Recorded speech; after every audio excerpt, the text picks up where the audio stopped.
के देश के बारे में प्रश्न पूछेंगे। वो मेरे देश के बारे में प्रश्न पूछेगा, भारत के बारे में, जर्मनी का प्रोफेसर, मैं जर्मनी के बारे में पूछूंगा। और जिन प्रश्नों का सबसे ज्यादा जवाब हाँ में मिलेगा उसका देश महान होगा, और जिनके प्रश्नों का सबसे ज्यादा जवाब ना में मिलेगा उसका देश घटिया है, रद्दी है। ऐसे करके हम दोनों ने एक सूत्र शुरू हुई। तो पहले वो उसने कहा कि तुम पूछो, मुझसे कहा कि तुम जर्मनी के बारे में पूछो। तो मैंने चुन चुनकर ऐसे प्रश्न किए जिनका उत्तर ना में ही आए। ये तो पूछने वाले के ऊपर है, आप क्या पूछ रहे हैं। लेकिन आपको ऐसा लगेगा कि मैं जर्मनी को नीचा दिखाना चाहता था, मैं जर्मनी की वास्तविकता उसको रियलाइज कराना चाहता। तो मैंने सबसे पहला सवाल उसको पूछा कि तुम्हारे देश जर्मनी में गन्ना होता है? गन्ना। अब साधारण सा सवाल है। तो उसने कहा नहीं होता, क्योंकि मुझे मालूम है जर्मनी में गन्ना नहीं होता। और जानबूझ के मैंने ये सवाल किया कि जर्मनी में गन्ना होता है? उसने कहा नहीं होता। मैंने कहा जर्मनी में केला होता है? केला। उसने कहा नहीं होता। मैंने कहा जर्मनी में आम होता है? आम। उसने कहा नहीं होता। फिर मैंने कहा जर्मनी में संतरा होता है? संतरा। उसने कहा नहीं होता। फिर मैंने कहा जर्मनी में मौसम्मी होती है? मौसम्मी। उसने कहा नहीं होती। थोड़ी देर में वो बौखला गया, क्योंकि हर जवाब ना ना ना ना। तो उसने थोड़ी देर में मुझे कहा, मिस्टर राजीव दीक्षित, मेरे जर्मनी में कोई मीठी चीज पैदा नहीं होती, अब आगे पूछो। तब मैंने उसको कहा अच्छा दूसरा सवाल है मेरा। मैंने कहा जर्मनी में पालक होता है? पालक। क्योंकि पालक मीठा नहीं है। तो उसने कहा नहीं होता। फिर मैंने कहा जर्मनी में मेथी होती है? मेथी। उसने कहा नहीं होती। मैंने कहा जर्मनी में मूली होती है? मूली। उसने कहा नहीं होती। फिर मैंने कहा कि जर्मनी में वो होती है इलायची, या जर्मनी में काली मिर्च होती है? ये सब मीठी चीजें नहीं है। थोड़ी देर में फिर बौखला गया। फिर कहने लगा मिस्टर राजीव दीक्षित, हरे पत्ते की कोई चीज जर्मनी में नहीं होती, अब आगे पूछो। अब मीठी चीज कोई होती नहीं, हरे पत्ते की कोई चीज होती नहीं। तो मैंने कहा अब तुम ही बताओ जर्मनी में होता क्या है। तो उसने कहा जर्मनी में एक तो होता है आलू, पोटैटो, और दूसरा होता है प्याज, ओनियन। अब आलू में प्याज मिला के खाओ या प्याज में आलू मिला के खाओ, हमारे पास दो ही चीजें होती हैं। फिर मैंने कहा कि जर्मनी के दुकानों में इतना सारा माल बिकता है, केला भी बिक रहा है, गन्ना भी बिक रहा है, आम भी बिक रहा है, संतरा भी बिक रहा है, तो ये कहां से आता है? तो उसने धीरे से कहा ये सब भारत से आता है। तो मैंने कहा किसका देश महान? तो चुप हो गया, बोला नहीं। उसको रियलाइज तो हो गया कि भारत देश महान, लेकिन उसने मुंह से नहीं बोला। मैंने कहा इसको मुंह से ही बुलवाना है अभी थोड़ी देर में। और ये बहस हमारी कई लोगों के सामने हो रही थी। मैंने कहा अब तुम्हारा नंबर है, तुम पूछो भारत के बारे में। तो वो थोड़ा फंस गया। उसने वही सवाल पूछना शुरू किया जो मैंने पूछे थे।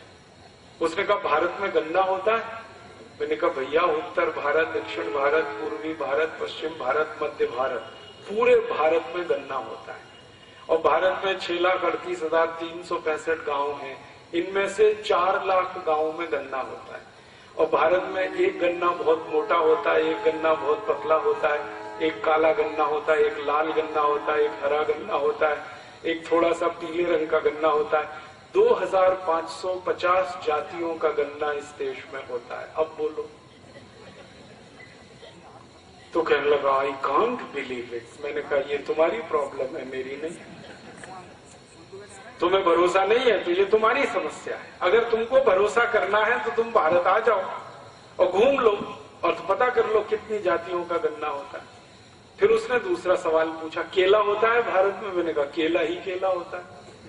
हमारे यहाँ उत्तर भारत का अलग केला, दक्षिण भारत का अलग केला, पश्चिम भारत का अलग केला, पूर्वी भारत का अलग केला, कहीं मोटा केला, कहीं पतला केला, कहीं छोटा केला, कहीं लाल केला, कहीं हरा केला। हमने कहा केले की भारत में कम से कम 1000 प्रजातियां हैं। कहने लगा यस। मैंने कहा यस। फिर कहने लगा आई कांट बिलीव, मुझे भरोसा नहीं हो सकता। फिर मैंने कहा तीसरा सवाल पूछो। तो उसने पूछा आम होता है? तो उसने सवाल किया था मैंगो को कि भारत में मैंगो होता है।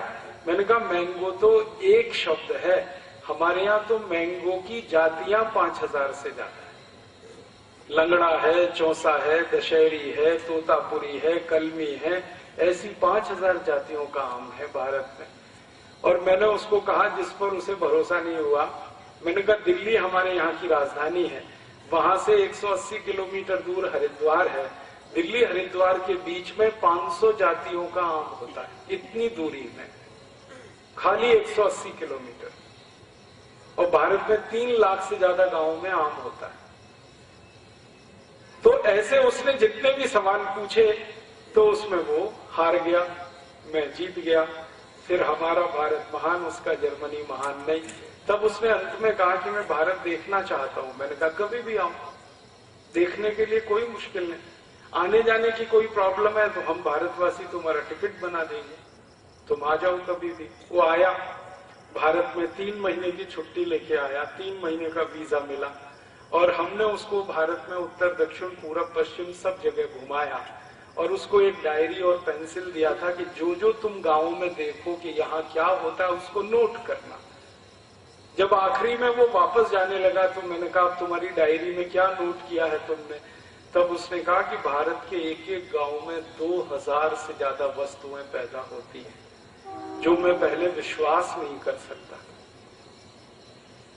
और वो उसने खुद कहा कि इंग्लैंड में और पूरे यूरोप में 2 या 4 वस्तुएं पैदा होती हैं सभी गांवों में, और यहाँ एक एक गांव में 2000 वस्तुएं पैदा होती हैं। तब उसने कहा तुम्हारा देश महान। तो मैंने कहा अब बोलो तुम्हारा क्या कहना है भारत के बारे में? तो उसने कहा कि मेरी इच्छा है कि मैं भारत में रहूं। तो मैंने कहा सिटीजनशिप नहीं मिलेगी तुम्हें। तो कहने लगा वो क्या करना पड़ेगा? मैंने कहा भारत में जन्म लो। कहने लगा उसके लिए क्या करना पड़ेगा? तो मैंने कहा हिंदू हो जाओ। कहने लगा क्यों? मैंने कहा तुम्हारी क्रिश्चियनिटी में तो पुनर्जन्म होता नहीं, तुम तो ईसाई हो ना, और ईसाइयत में पुनर्जन्म होता नहीं। पुनर्जन्म तो इस्लाम में भी नहीं होता। पुनर्जन्म तो सिर्फ सनातन भारतीय जो मान्यता है इसमें होता है। फिर थोड़ा झगड़ा करने लगा वो, तो मैंने उसको शांत किया कि भैया तुम्हारे ईसा मसीह को अभी तक पुनर्जन्म नहीं हुआ, तुम्हें कैसे हो जाएगा? तुमको अगर भारत में जन्म लेना है तो हिंदू हो जाओ। तो कहने लगा ये तो बड़ा मुश्किल है। मैंने कहा बहुत आसान है, हम तुम्हारे ऊपर थोड़ा गंगा जल छिड़केंगे और तुम्हारा नाम बदल देंगे, इतना सही है, इससे ज्यादा कुछ नहीं करने वाले। कहने लगा इसका मैसेज तो बहुत दूर तक जाएगा। मैंने कहा वही हमें भेजना है, ये मैसेज जर्मनी तक जाए, वही तो हम चाहते हैं। कहने लगा फिर मैं सोच के बताऊंगा। मैंने कहा ठीक है। फिर जाते जाते वो यही कह के गया कि मैं जीसस से प्रार्थना करूंगा कि अगला जन्म भारत में मिले। मैंने कहा वो प्रार्थना तुम्हारी नहीं स्वीकार होगी, क्योंकि ईसाइयत में पुनर्जन्म होता ही नहीं है। पुनर्जन्म वाली एक ही दुनिया में सभ्यता है जिसको हम भारतीय सभ्यता कहते हैं। ये भारत की विशेषताओं में से एक है। मैंने कहानी के माध्यम से आपको कई चीजें बता दी कि भारत में बहुत कुछ ऐसा होता है जो दुनिया में कहीं नहीं होता। सारी दुनिया के देशों की फसलों पर नजर आप डालो तो ज्यादातर देशों में 2 या 3 फसलें मिलेंगी। एक तो गेहूं होता है, थोड़ी कपास हो जाती है, थोड़ी मक्का हो जाती है। और भारत के एक एक गांव में 200 से ज्यादा फसलें होती हैं। गेहूं, मक्का और चना तो कुछ ही है, 200 से ज्यादा फसलें। ये भारत की विशेषता है, ये भारत की अच्छाई है। और भारत की जमीन के नीचे 90 तरह के खनिज पदार्थ मिलते हैं जो दुनिया के किसी भी एक देश में एक साथ नहीं मिलते। अमेरिका में कुछ खनिज पदार्थ हैं, कनाडा में थोड़े से हैं, यूरोप में तो बहुत कम है। अमेरिका के पास लैटिन अमेरिका में थोड़े खनिज पदार्थ हैं, ब्राजील, मैक्सिको आदि में। अफ्रीका में थोड़े ज्यादा खनिज पदार्थ हैं, लेकिन ज्यादा से ज्यादा खनिज पदार्थ जिन देशों में है उनकी संख्या 15 से लेकर 60 से 70 है। भारत में 90 से ज्यादा खनिज पदार्थ एक ही देश की सीमा में। आयरन ओर हमारे यहाँ, बॉक्साइट ओर हमारे यहाँ, माइका हमारे यहाँ, क्या नहीं है हमारे पास जमीन के नीचे। और ये सब कुछ मैं ढूंढता रहता हूं कि ये सब इतना अच्छा क्यों है भारत में। जमीन के नीचे 90 खनिज पदार्थ। और अभी अभी पता चला कि हमारी जमीन के नीचे तो अब गैस भी भरपूर मात्रा में है, जिसको हम CNG कहते हैं। आंध्र प्रदेश के कावेरी बेसिन में गैस का भंडार मिला है, आपने पढ़ा होगा, सुना होगा। वैज्ञानिकों का ये मानना है कि इस गैस के भंडार को हम इस्तेमाल करें भारत की सभी गाड़ियों में। सभी गाड़ियों से मतलब सभी तरह की गाड़ियों में, 4 पहिए वाली हो, 2 पहिए वाली हो, या रेलगाड़ी के इंजन में हम ये गैस को जलाएं, सब तरह से जलाएं, तो अगले 340 साल तक ये गैस खत्म नहीं होने वाली। कितनी गैस मिली है कावेरी बेसिन। और कावेरी बेसिन जैसे 8 क्षेत्र पता चले हैं गैस के, ये तो एक है कावेरी बेसिन, ऐसे 8 क्षेत्र पता चले। अब तक हम ये अफसोस व्यक्त करते थे कि भारत में बहुत तरह के खनिज पदार्थ हैं लेकिन गैस नहीं है, भरपूर गैस मिली है। और अभी एक खुशखबरी और है कि भारत के राजस्थान वाले सूखे इलाके में भरपूर तेल मिल गया है। ये जो जैसलमेर है, ये जो बाड़मेर है, ये जो बीकानेर है, ये इलाके में आप कभी जाओ तो सूखी रेत के अलावा कुछ नहीं है, वहां तेल के भंडार मिल गए। अब तेल खुदाई का काम वहां शुरू होने वाला है और उम्मीद कर रहे हैं कि इतने तेल के भंडार हमारे पास हो जाएं कि 150 से पौने 200 साल तक हम उनका इस्तेमाल कर पाए। तो अब तो तेल भी मिल गया, गैस भी मिल गई,